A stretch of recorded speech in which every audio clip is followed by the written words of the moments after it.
Hi ma'am, నమస్తే. నమస్తే. Ma'am, పీఆర్పీకి సంబంధించి కొన్ని రూమర్స్ స్ప్రెడ్ చేస్తా ఉన్నారు. సో, దాని గురించి నేను మీతో మాట్లాడినప్పుడు లైవ్‌లో ట్రీట్మెంట్ ఎలా ఉంటదో చూద్దాం రండి నవీన్ అని చెప్పేసి పిలిచారు. First of all thank you అండి. సో, ఏంటి మ్యామ్ అంటే ఈ పీఆర్పీకి సంబంధించి వస్తున్న రూమర్ ఏంటంటే ఇది అందరికీ సూటబుల్ కాదు. అదే విధంగా పీఆర్పీ చేసుకున్న తర్వాత మళ్ళీ 6 మంత్స్‌లో రివర్స్ అవుతాయి ఈ పెయిన్స్ అని విన్నాము. ఎంతవరకు వాస్తవం? ఇది మొత్తం ఫాల్స్ క్లెయిమ్. ఇది పిఆర్పి ఏంటి? Platelet rich plasma. ప్రతి యెస్. మనిషికి బ్లడ్ లో గ్రోత్ ఫ్యాక్టర్స్ ఉన్నాయి. హ్మ్. ఓకే, సో ఈ ట్రీట్మెంట్ ప్రతి మనిషికి సూట్ అవుతుంది. ఓకే. ఓకే, ఒక రెండు కండిషన్స్ ఉన్నాయి. ఫర్ ఎగ్జాంపుల్ కొన్ని పేషెంట్స్ కి ప్లేట్లెట్ కౌంట్ ఉంటాయి జెనెటిక్ ప్రాబ్లమ్స్ వల్ల ఆర్ వేరే మెడికల్ ఇష్యూస్ వల్ల. కొన్ని పేషెంట్స్ కి ప్లేట్లెట్ కౌంట్ తక్కువ ఉంటే ఓకే. రిజల్ట్స్ మంచిగా లేదు. ఆహా. సో ఆ స్పెసిఫిక్ పేషెంట్స్ లో ఆ కేటగిరీలో పిఆర్పి కి రిజల్ట్స్ మంచిగా లేదు. Okay. Otherwise in general population ప్రతి పేషెంట్స్ కి ప్రతి మనిషిలో గ్రోత్ ఫ్యాక్టర్స్ ఉన్నాయి. Platelet rich plasma therapy joint pain కోసం, నీ జాయింట్, షోల్డర్ జాయింట్, హ్మ్. స్పైన్ కోసం సూట్ అవుతుంది. సో ఇది falls claim firstly. Okay. Second thing, ఇది కొన్ని మంది డాక్టర్స్ ఏం చెప్తారు, దానికి రీసెర్చెస్ లేదు. హ్మ్. హ్మ్. ఈ ట్రీట్మెంట్ కొత్త ట్రీట్మెంట్ కాదు.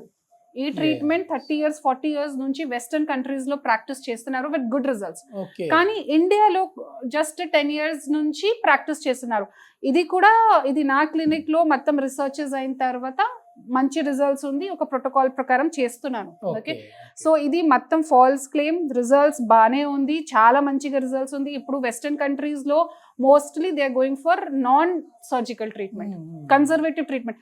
ఇది పిఆర్పి స్టేజ్‌లో వాళ్ళకి ఇది సూటబుల్ అండి? ఫస్ట్ థింగ్, ఇది ఏ స్టేజ్ లో వర్క్ అవుతుంది పిఆర్పి, ఇది ఇది దానికి కాన్సెప్టే లేదు. హ్మ్. హ్మ్. ఇది స్టేజ్ లో డిపెండ్ అవుతుంది కాదు, హ్మ్. ఇది పేషెంట్ కి సిమ్టమ్స్ లో డిపెండ్ అవుతుంది. ఓకే. ఓకే. కొన్ని పేషెంట్స్ కి గ్రేడ్ 4 ఉంటే కూడా హ్మ్. సిమ్టమ్స్ తక్కువ ఉంటే పిఆర్పి తప్పకుండా వర్క్ అవుతుంది. ఓకే. కొన్ని పేషెంట్స్ కి ఇనీషియల్ స్టేజెస్ లో కూడా డ్యామేజ్ ఎక్కువ ఉంటే ఆర్ నొప్పి ఎక్కువ ఉంటే హ్మ్. They can go for other treatment. Okay. కానీ ప్రతి స్టేజ్ లో సిమ్టమ్స్ ప్రకారం పిఆర్పి సూట్ అవుతుంది. దాని వల్ల పిఆర్పి ఫెయిల్ అవుతుంది. Okay. Okay. Because first is ఇది పేషెంట్ కి సెలెక్షన్, ఇంప్రాపర్ సెలెక్షన్ చేస్తే కొన్ని డాక్టర్స్ జస్ట్ ర్యాండమ్ గా చేస్తున్నారు. ఓహ్! పేషెంట్స్ కి ఎక్స్ప్లెనేషన్ చేయలేదు పిఆర్పి తర్వాత ఏం అవుతుంది, పిఆర్పి తర్వాత ఏమేం ప్రికాషన్స్ ఫాలో చేయాలి. హ్మ్. సెకండ్, ఇది ప్రాపర్ గా ఏ ప్లేస్ లో డ్యామేజ్ ఉందా ఎగ్జాక్ట్ అదే ప్లేస్ లో పిఆర్పి ఇంజెక్ట్ చేయాలి. హ్మ్. హ్మ్. పేషెంట్ కండిషన్ బట్టి ప్రిపరేషన్ ఆఫ్ పిఆర్పి ఇంపార్టెంట్ ఉంది. Okay. ఈ మొత్తం పాయింట్స్ కి ఫెయిల్ అయిన తర్వాత పిఆర్పి కూడా ఫెయిల్ అవుతుంది. So okay. నా క్లినిక్ లో కూడా చాలా మంది పేషెంట్స్ బయట నుంచి పిఆర్పి చేసిన తర్వాత వస్తున్నారు. హ్మ్. ఇది పిఆర్పి ఫెయిల్ అయింది ఆర్ పిఆర్పి నాకు రిజల్ట్స్ మంచిగా కనపట్లేదు, ఏం చేయాలి. సో మళ్ళీ ఎగ్జామినేషన్ చూసిన తర్వాత ఐడెంటిఫికేషన్ చేసిన తర్వాత we have treated them. Okay. ఇప్పుడు మనకు అన్ని ఐడెంటిఫై చేసిన తర్వాత అన్ని suitable, he is treat for suitable అని అనుకున్నప్పుడు Hmm. మళ్ళీ ఇది ఏమైనా రివర్స్ అయ్యే ఛాన్సెస్ ఉంటాయి ఈ పెయిన్స్? కాదు, ఇది మోకాలు నొప్పికి మెయిన్ రీజన్ ఏంటి, గుజ్జు అరిగిన వల్ల. గుజ్జు అరిగిన తర్వాత మసిల్స్ వీక్ అవుతుంది, లిగమెంట్స్ వీక్ అవుతుంది కదా. సో ఇది డిజీజ్ కాదు, it's a lifestyle disorder. ఇది age related, wear and tear. So patients కి ఏం చెప్పాలి, ప్రికాషన్స్ ఫాలో చేయాలి, లైఫ్ స్టైల్ మోడిఫికేషన్స్ చేయాలి.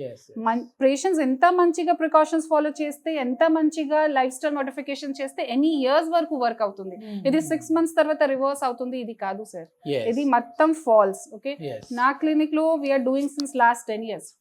Results more than 85 to 90% results ఉంది. చాలా మంది పేషెంట్స్ 6 years 7 years ముందు ఒక కాల్ కి చేసిన తర్వాత ఇప్పుడు సెకండ్ కాల్ కోసం వస్తున్నారు. ఓకేనా, సో ప్రాపర్ ప్రోటోకాల్ ప్రకారం చేయాలి. ఎస్, ప్లీజ్ మీరు ఒకసారి దీనికి సంబంధించిన ట్రీట్మెంట్ అయితే మీరు చేస్తూ ఉండండి. ఒకసారి క్లయింట్ తో మాట్లాడతాను నేను.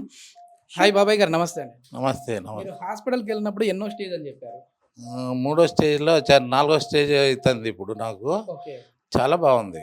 ఓకే. ఓకే. నొప్పులు అంటూ ఏం కనపరాలేదు. ఇంతకుముందు ఫస్ట్ వచ్చినప్పుడు చాలా నొప్పులు ఉన్నాయి. ఓకే. ఇప్పుడు నొప్పి అనేది నొప్పి కనపరాదు, అనేది ఏం లేదు. ఏం లేదు. ఓకే.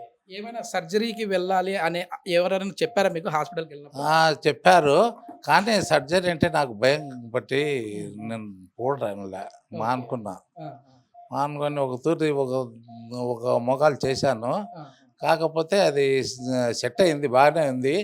కాకపోతే భయం ఎక్కువ నాకు. ఓకే. ఓకే. భయంతో నేను చేయలేకపోయినాను అక్కడ. ఇక్కడ వచ్చి ఇంత దూరమైన కానీ వచ్చి చేసినాను. ఇప్పుడు హ్యాపీనా మీకు? నాకు చాలా హ్యాపీగా ఉంది. లాస్ట్ సిట్టింగ్ మ్యామ్ తనది? అవును సార్ కి లాస్ట్ సెట్టింగ్ మొత్తం అయిపోయింది. సో సార్ కర్నూలు నుంచి వచ్చారు. Okay okay. సో ఇది సెటిల్ అయింది. 1 మంత్ తర్వాత సార్ కి రివ్యూ కోసం రావాలి. ఆ టైంలో Okay. చూస్తాను ఎంత ఇంప్రూవ్మెంట్ అయింది. దాని ప్రకారం నార్మల్ యాక్టివిటీ స్టార్ట్ చేస్తాము. వాకింగ్, నార్మల్ పని స్టార్ట్ చేస్తాము. ఓకే. మీరేం చెప్తారు బాబాయ్ గారు, ఎవరైనా మీలాగా ఇప్పుడు సర్జరీ కాకుండా ఇట్లా ఇంజక్షన్లతో ట్రీట్మెంట్ చేయించుకోవాలంటే? నేను చెప్పాను మా వాళ్ళకు మాకు తెలిసిన వాళ్ళు 2-3 ఉన్నారు. చెప్పాను ఈ పొద్దు వచ్చినాడు ఆయన కూడా నాతో పాటు ఓకే. వచ్చి చూపెట్టుకున్నాడు. మరి మేడం గారు ఏం చెప్పారో నాకు తెలియదు. ఓకే. కాకపోతే ఆయన చేపించుకోవాలని ఉన్నాడు. అంతవరకు చెప్పారు. Thank you ma'am. చాలా వరకు కూడా అసలు ఇది ఎట్లాంటి సైడ్ ఎఫెక్ట్ లేకుండా, ఎట్లాంటి కత్తి అనేది బ్లేడ్ అనేది ఏం లేకుండా చిన్న సూదితో ట్రీట్ చేస్తా ఉన్నారు. థ్యాంక్ యూ అండి. సార్ నమస్తే.